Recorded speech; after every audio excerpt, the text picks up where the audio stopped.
പക്ഷേ ഒന്നും ഇങ്ങോട്ട്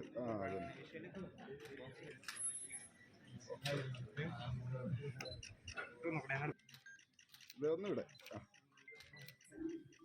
അഡ്വക്കേറ്റ് ബിനോയ് കുര്യൻ കണ്ണൂർ ജില്ലാ പഞ്ചായത്ത് പ്രസിഡന്റായി സത്യപ്രതിജ്ഞ ചെയ്തു.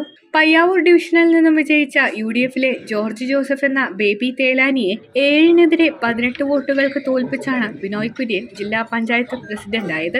മുൻ ജില്ലാ പഞ്ചായത്ത് വൈസ് പ്രസിഡന്റാണ് advocate Binoy Kurian. Collector Arun K Vijayan സത്യപ്രതിജ്ഞ ചൊല്ലിക്കൊടുത്തു. ജില്ലാ പഞ്ചായത്തിലെ പ്രസിഡന്റായി തെരഞ്ഞെടുക്കപ്പെട്ട ബിനോയ് കുര്യൻ എന്ന ഞാൻ നിയമാനുസരണം നടപ്പാക്കിയ ഇന്ത്യൻ ഭരണഘടനയോട് യഥാർത്ഥമായ വിശ്വാസവും കൂറും പുലർത്തുമെന്നും ഇന്ത്യയുടെ പരമാധികാരവും അഖണ്ഡതയും നിലനിർത്തുമെന്നും ഭയാശങ്ക കൂടാതെയും മമതയോ ഉദ്ദേശമോ കൂടാതെയും ഞാൻ എൻ്റെ ഔദ്യോഗിക കൃത്യങ്ങൾ യഥാവിധിയായും വിശ്വസ്തയോടെയും എൻ്റെ പരമാവധി കഴിവ് പ്രയോജനപ്പെടുത്തിയും നിർവഹിക്കുമെന്ന് ദൃഢപ്രതിജ്ഞ ചെയ്യുന്നു.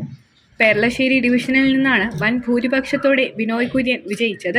ഇരിട്ടി മണിക്കടവ് സ്വദേശിയാണ്. മന്ത്രി കടന്നപ്പള്ളി രാമചന്ദ്രൻ, മുൻ ജില്ലാ പഞ്ചായത്ത് പ്രസിഡന്റുമാരായ PP Divya, advocate TK Ratnakumari, Karayi Rajan, P Sivadasan MP, CPM ജില്ലാ secretary KK Ragesh, P Jayarajan, CPI ജില്ലാ secretary CP Santhosh Kumar, TV Rajesh, K Surendran, PV Gopinath, VK Sanoj തുടങ്ങിയവർ ബിനോയ് കുര്യനെ അഭിനന്ദിക്കാനെത്തിയിരുന്നു. ഭാര്യ KJ ബിൻസി, മക്കളായ ഡോൺ കുര്യൻ ബിനോയ്, സിയോ ജോൺ ബിനോയ് എന്നിവരും സത്യപ്രതിജ്ഞ ചടങ്ങിനെത്തിയിരുന്നു.